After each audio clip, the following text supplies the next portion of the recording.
दोस्तों last class में हम लोगों ने डिस्कस किया था कि सीएसएस के टाइप्स कितने होते हैं, इनलाइन, इंटरनल और एक्सटर्नल। इसमें सबसे ज्यादा जो प्रेफरेंस मिलता है वो किसको मिलता है? इनलाइन को। उसके बाद किसको? इंटरनल को। और सबसे कम किसको मिलता है? एक्सटर्नल को। लेकिन सबसे ज्यादा यूजेबल क्या होता है? आपका एक्सटर्नल सीएसएस। आज के सेशन में हम लोग डिस्कस करने वाले हैं सीएसएस के सिलेक्टर्स क्या होते हैं, कौन कौन से सिलेक्टर्स हैं जो सीएसएस में आपको यूज करना है, और इन सिलेक्टर से क्या होता है। सबसे पहले मैंने यहाँ पर हेड टैग में स्टाइल टैग का यूज किया है। मतलब कौन सा सीएसएस हो गया, ये अब आप जान चुके हैं कि इंटरनल सीएसएस है। और मैंने H1 टैग को यूज करा है। और यहाँ पर जो मैंने H1 टैग लिखा है, इसका मतलब हो गया टैग सिलेक्टर। तो सिलेक्टर में पहला सिलेक्टर कौन सा सिलेक्टर हो गया? आपका टैग सिलेक्टर। H1 टैग का नाम है और कर्ली ब्रैकेट्स के अंदर आप उसकी क्या देने वाले हो? प्रॉपर्टीज। मैंने पहला प्रॉपर्टी H1 टैग पे दिया है कि मैं यूज करने वाला हूँ यहाँ पर कलर, और मैं कलर यूज करने वाला हूँ ब्लू। लेकिन एक इशू आने वाला है कि अब जितने भी H1 टैग हैं सबका कलर क्या हो जाएगा? ब्लू हो जाएगा। लेकिन मैं चाहता हूँ कि ये जो पहला वाला H1 टैग है इसका कलर मुझे रेड करना है। तो अब अगर आप ये सोचते हैं कि हम H1 का कलर रेड कर देंगे तो ये तो सभी H1 का कलर रेड कर देगा। तो अब आपको एक चीज का ध्यान रखना है कि यहाँ पर आप लगा तो सकते हो पर कभी भी लगाना नहीं है। आप सोच रहे हैं कि हम यहाँ पर स्टाइल लगा दें और कलर करके रेड कर दें, तो उससे आप कर तो सकते हो, लेकिन वो एक कन्वीनियंट वे नहीं है। वो आपके पेज का रीलोडिंग टाइम इंक्रीज कर देगा। तो अब हम सेकेंड सबसे पॉपुलर सीएसएस सिलेक्टर की बात करने वाले हैं, और वो सीएसएस सिलेक्टर है आपका आईडी सिलेक्टर। आईडी हमेशा हम लोग हैश सिंबल से रिप्रेजेंट करते हैं। मतलब अगर हमें कभी भी आईडी सिलेक्टर का काम करना है या आईडी सिलेक्टर डिफाइन करना है तो आपको यूज करना है हैश। हैश सिंबल से आईडी बना दिया, आईडी का नाम मैंने रख दिया P1। और जहां पर भी मैं P1 नाम की आईडी यूज करूंगा वहां पर मुझे कलर क्या करना है? रेड। अब आप किसी भी H1 टैग का कलर रेड करना चाहते हैं तो वहां पर आप किस सिलेक्टर को कॉल कर देंगे? आईडी को। और आईडी मैंने कॉल कर दिया P1।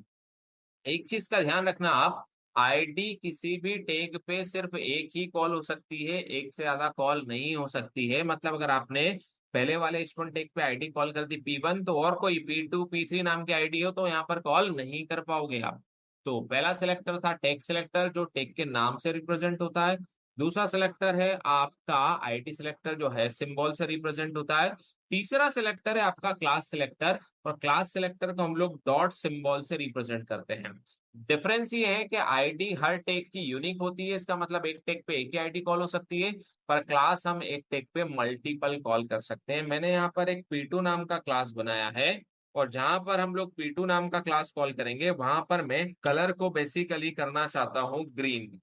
अब जहां जहां भी आप P2 नाम का क्लास कॉल करोगे तो उसके लिए आपको एक एट्रीब्यूट यूज करना है क्लास, और मैंने कॉल कर दिया यहाँ पर P2। अब जहां भी हम P2 नाम का क्लास कॉल करेंगे वहां पर मुझे कलर क्या मिल जाएगा? ग्रीन। और जहां पर मैंने आईडी कॉल की थी P1 वहां पर मुझे कलर क्या मिल रहा है? रेड। डिफरेंस क्या हुआ दोनों में, अब मैं आपको समझाता हूँ कि आईडी सिलेक्टर और क्लास सिलेक्टर में मेजर डिफरेंस क्या होता है। तो देखिए, आईडी सिलेक्टर और क्लास सिलेक्टर में जो मेजर डिफरेंस होता है वो अब आपको समझना है। आईडी मैंने एक और बना दिया है हैश पी नाम से, और वहां पर मैंने बैकग्राउंड कलर को कर दिया था ग्रे। और यहां पर भी मैंने क्लास बना दिया है .P3 नाम से, जिसमें मैंने बैकग्राउंड कलर को कर दिया है सपोज ब्लू। मैं चाहता हूं कि दो आईडी एक साथ कॉल करें और दो क्लास एक साथ कॉल करें, लेकिन अगर आपने ये सोचा कि हम एक ही टेक पे दो आईडी लगा दें जैसे P1 स्पेस P, तो एक भी आईडी वहां पर काम नहीं करेगी। प्रॉब्लम समझ में आया? हर टेक पे आईडी आपको यूनिक लगाना है। लेकिन हम यहाँ पर P2 और P3 दोनों क्लास कॉल करना चाहते हैं तो वो पॉसिबिलिटीज हैं। दोनों क्लास एक साथ कॉल हो जाएगी, बैकग्राउंड कलर ब्लू और टेक्स्ट का कलर ग्रे हो जाएगा या ग्रीन हो जाएगा। अब हम लोग बात करते हैं नेक्स्ट कॉन्सेप्ट पे। मैं लास्ट के तीनों H1 टेक को हटाता हूं और मैं यहाँ पर P मतलब पैराग्राफ यूज कर लेता हूँ। हेलो 1 2 और 3 टाइम्स। पर अभी आपको पता है कि सभी पैराग्राफ्स ब्लैक कलर से आएंगे। मैं चाहता हूँ इस पेज पे जितना भी कंटेंट आ रहा है, अगर आप कुछ सिलेक्टर्स अप्लाई कर रहे हो टैग आईडी या क्लास तो आप अप्लाई कर दो, पर इफ इनकेस आप नहीं अप्लाई कर रहे हो तो सबका कलर मुझे ब्लू चाहिए, चाहे वो हेडिंग्स हो, पैराग्राफ हो, कोई भी कंटेंट हो।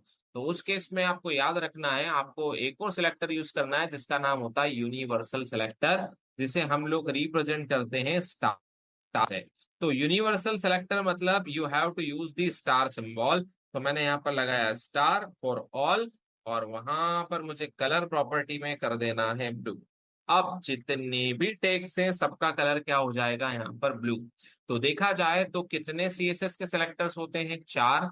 पहला होता है टैग सिलेक्टर, दूसरा होता है आईडी सिलेक्टर जिसे हैश सिंबल से रिप्रेजेंट करते हैं, तीसरा होता है क्लास सिलेक्टर जिसे आप डॉट सिंबल से रिप्रेजेंट करते हैं, और चौथा और लास्ट जो सिलेक्टर होता है आपका वो यूनिवर्सल सिलेक्टर होता है जिसे हम लोग स्टार सिंबल से इंडिकेट करते हैं। एक और चीज कि अगर हमें मल्टीपल टैग्स पे सेम प्रॉपर्टी अप्लाई करना हो या किसी स्पेसिफिक टैग के अंदर वाले कंटेंट पे कुछ स्पेसिफिक ऑपरेशन परफॉर्म करना हो तो वो कैसे परफॉर्म करेंगे। तो अब हम लोग सिलेक्टर के बाद कुछ चाइल्ड टैग्स या सिमिलर टैग्स के ऑपरेशंस डिस्कस करते हैं।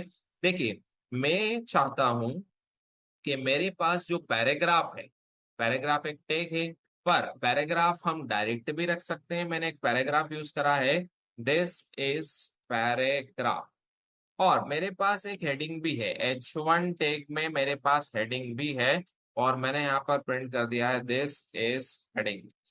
कुछ लोग जो कॉमन मिस्टेक करते हैं वो ये कि अगर मैं हेडिंग और पैराग्राफ दोनों का कलर क्या चाहता हूँ ब्लू, तो वो यहाँ पर दो अलग अलग सिलेक्टर यूज कर लेते हैं। पहला H1, और H1 का कलर वो कर देते हैं ब्लू, और उसके बाद वो नीचे लिखते हैं पैराग्राफ, और पैराग्राफ का कलर भी कर देते हैं वो लोग ब्लू।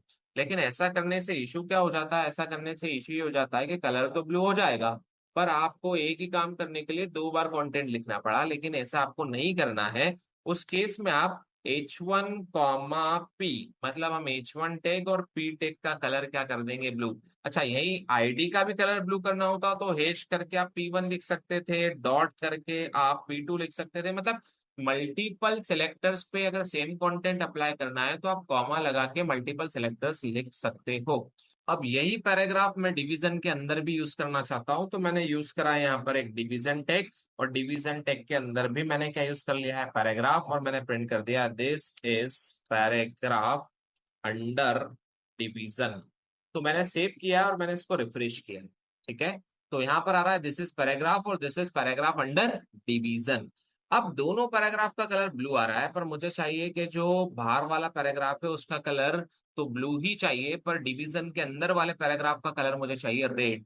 तो किसी इनर कंटेंट को अगर चेंज करना है तो उसके लिए आपको सेलेक्टर यूज करने की जरूरत नहीं है। आप यूज करेंगे वहां पर DIV डिवीजन स्पेस P। इसका मतलब हो जाएगा डिवीजन के अंदर वाला पैराग्राफ, और उसका कलर मुझे कर देना है ब्लू।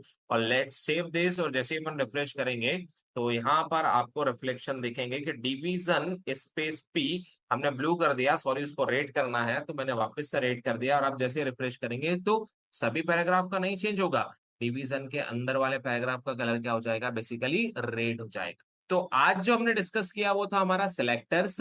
सिलेक्टर्स बेसिकली चार टाइप के होते हैं। नेक्स्ट वीडियो में हम लोग मिलने वाले हैं CSS के ऑपरेशंस हर टेक के साथ कैसे इंप्लीमेंट होंगे और उनका रिफ्लेक्शन क्या होगा।